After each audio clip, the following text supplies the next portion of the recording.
There we go. It's videoing. Hi, it's Kitty in the closet with Jesus. It is Christmas Eve week, and I have so many thoughts. Oh, the phone's ringing. Hold that thought. I knew that would happen the minute I had a thought.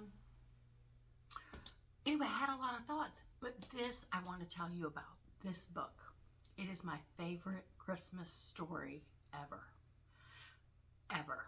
It is called An Angel's Story, The First Christmas from Heaven's View, formerly called Cosmic Christmas. It is by Max Lucado, a New York Times best-selling author. This is what it looks like. I want to show it to you.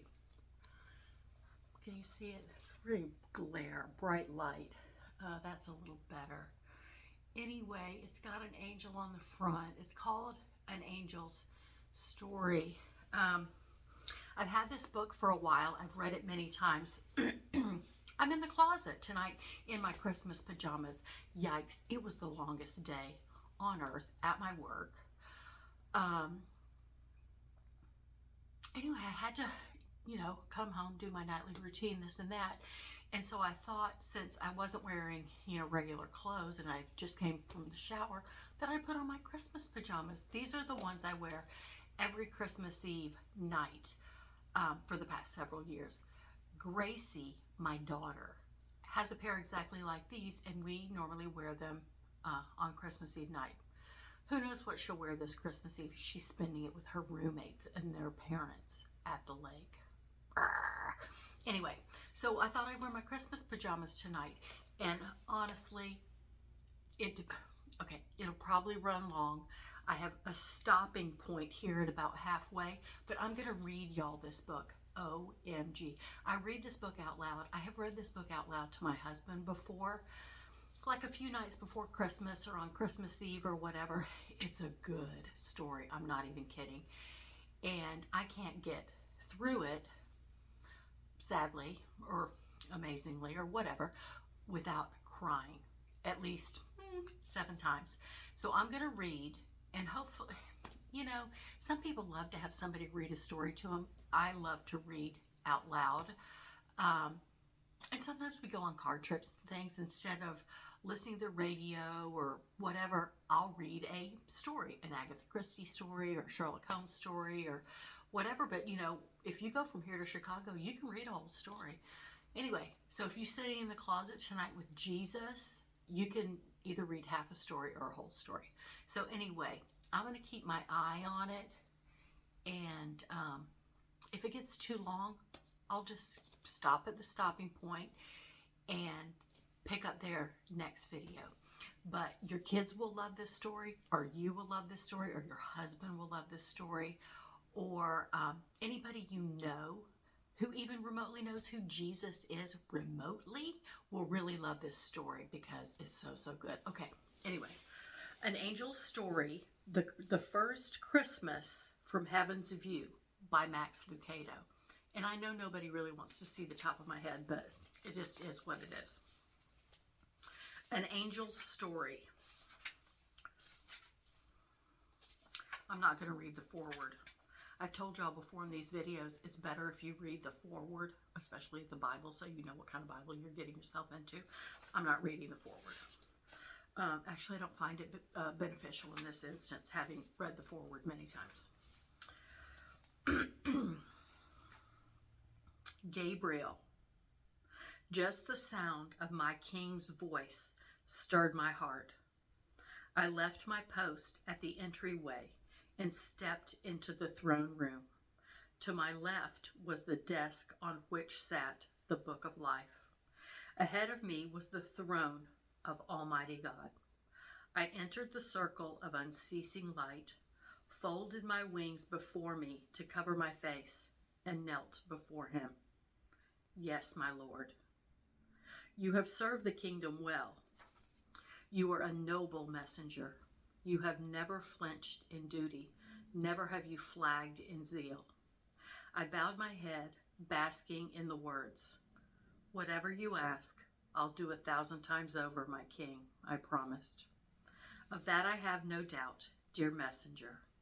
His voice assumed a solemnity I'd never heard him use. But your greatest work lies ahead of you. Your next assignment is to carry a gift to earth. Behold. I lifted my eyes to see a necklace, a clear vial on a golden chain dangling from his extended hand. My father spoke earnestly. Though empty, this vial will soon contain my greatest gift. Place it around your neck. I was about to take it when a raspy voice interrupted me. And what treasure will you send to earth this time? My back stiffened at the irreverent tone, and my stomach turned at the sudden stench. Such foul odor could only come from one being.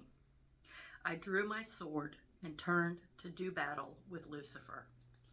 The Father's hand on my shoulder stopped me. Worry not, Gabriel. He will do no harm. I stepped back and stared at God's enemy. He was completely covered.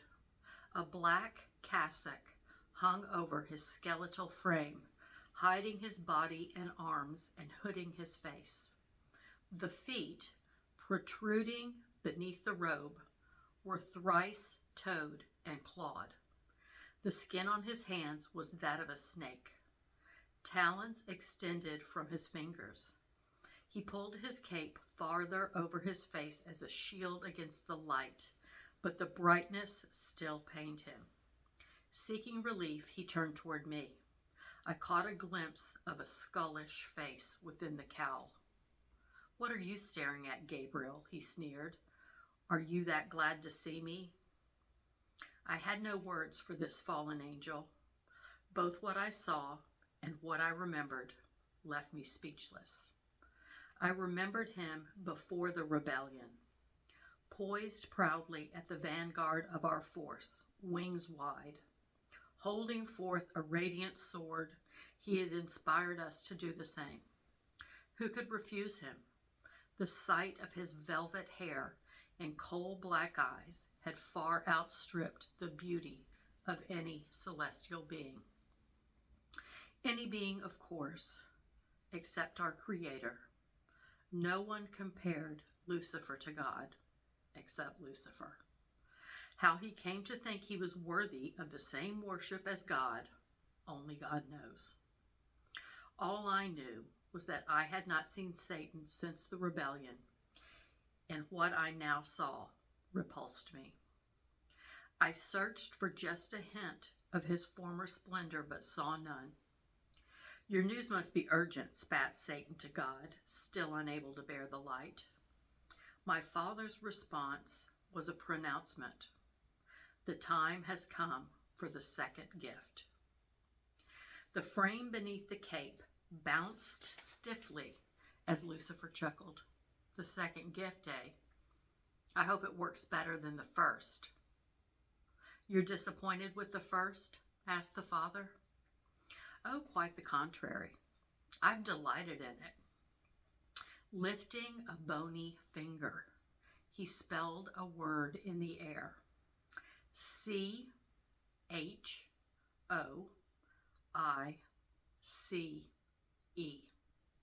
You gave Adam his choice, Satan scoffed. And what a choice he made. He chose me. Ever since the fruit was plucked from the tree in the garden, I've held your children captive. They fell fast, hard. They are mine. You have failed. Ha ha. You speak so confidently, replied the father, astounding me with his patience. Lucifer stepped forward, his cloak dragging behind him. Of course, I thwart everything you do. You soften hearts, I harden them. You teach truth, I shadow it. You offer joy, I steal it. He pivoted and paraded around the room, boasting of his deeds. The betrayal of Joseph by his brothers? I did that. Moses banished to the desert? after killing the Egyptian? I did that. David watching Bathsheba bathe? That was me. You must admit, my work has been crafty. Crafty? Perhaps. But effective? No. I know what you will do even before you do it. I used the betrayal of Joseph to deliver my people from famine. Your banishment of Moses became his wilderness training. And yes, David did commit adultery with Bathsheba, but he repented of his sin, and thousands have been inspired by his example and found what he found: unending grace. Your deceptions have only served as platforms for my mercy. You are still my servant, Satan. When will you learn? Your feeble attempts to disturb my work only enable my work. Every act you have intended for evil, I have used for good. Satan began to growl, a throaty, guttural, angry growl. Softly at first, then louder, until the room was filled with a roar that must have quaked the foundations of hell. But the king was not bothered. Feeling ill, Lucifer lurked around the room, breathing loudly, searching for words to say and a shadow from which to say them. He finally found the words, but never the shadow. Show me, O King of Light. Show me one person on earth who always does right and obeys your will. Dare you ask? You know there need be only one perfect one. Only one sinless one to die for all the others. I know your plans, and you have failed. No Messiah will come from your people. There is none who is sinless, not one. He turned his back to the desk and began naming the children. Not Moses, not Abraham, not Lot, not Rebecca, not Elijah. The Father stood up from his throne, releasing a wave of holy light so intense that Lucifer staggered backward and fell. Those are my children you mock. God's voice boomed. You think you know much, fallen angel, but you know little. Your mind dwells in the valley of self. Your eyes see no further than your needs. The king walked over and reached for the book. He turned it towards Lucifer and commanded, Come, deceiver, read the name of the one who will call your bluff. Read the name of the one who will storm your gates. Satan rose slowly off his haunches. Like a wary wolf, he walked a wide circle toward the desk until he stood before the volume and read the word. Emmanuel, he muttered to himself, then spoke in a tone of disbelief. God with us? For the first time, the hooded head turned squarely toward the face of the Father. No, not even you would do that. Not even you would go so far. You've never believed me, Satan. But Emmanuel, the plan is bizarre. You don't know what it's like on earth. You don't know how dark I've made it. It's putrid. It's evil. It is mine, proclaimed the king, and I will reclaim what is mine. I will become flesh. I will feel what my creatures feel. I will see what they see. But what of their sin? I will bring mercy. What of their death? I will give life. Satan stood speechless. God spoke. I love my children. Love does not take away the beloved's freedom, but love takes away fear. And Emmanuel will leave behind a tribe of fearless children. They will not fear you or your hell. Satan stepped back at the thought. His retort was childish. They will too. I will take away all sin. I will take away death. Without sin and without death, you have no power. Around and around in a circle, Satan paced, clenching and unclenching his wiry fingers. When he finally stopped, he asked a question that even I was thinking. Why? Why would you do this? The Father's voice was deep and soft. Because I love them.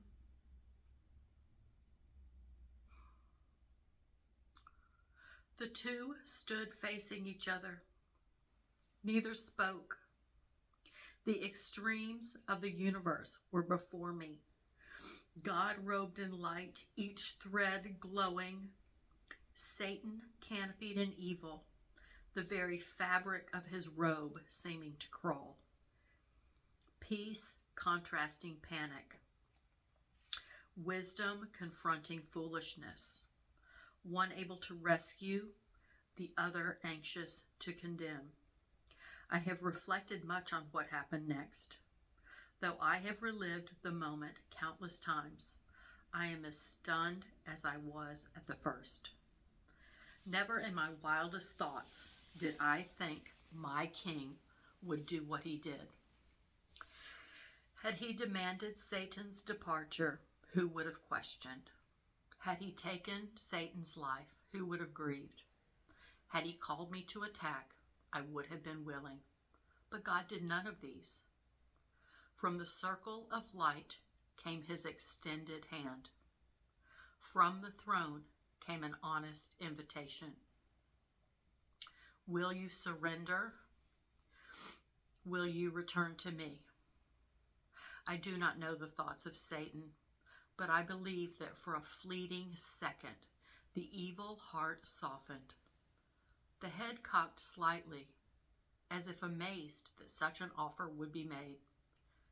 But then it yanked itself erect. Where will we battle? He challenged.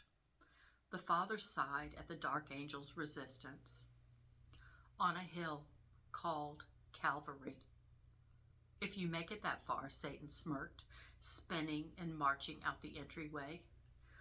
I watched as his spiny wings extended, and he soared into the heavenlies. The Father stood motionless for a moment, then turned back to the book. Opening to the final chapter, he slowly read words I had never heard. No sentences, just words, saying each, then pausing. Jesus, nail, cross, blood,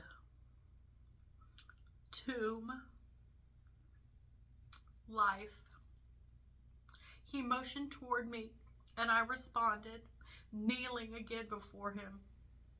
Handing me the necklace, he explained, "This vial will contain the essence of myself, a seed to be placed in the womb of a young girl. Her name is Mary. She lives among my chosen people. The fruit of the seed is the Son of God. Take it to her." "But how will I know her?" I asked. "Don't worry, you will." I could not comprehend God's plan, but my understanding was not essential. My obedience was. I lowered my head, and he draped the chain around my neck. Amazingly, the vial was no longer empty. It glowed with light. Jesus, Tell her to call my son Jesus. We'll pause here.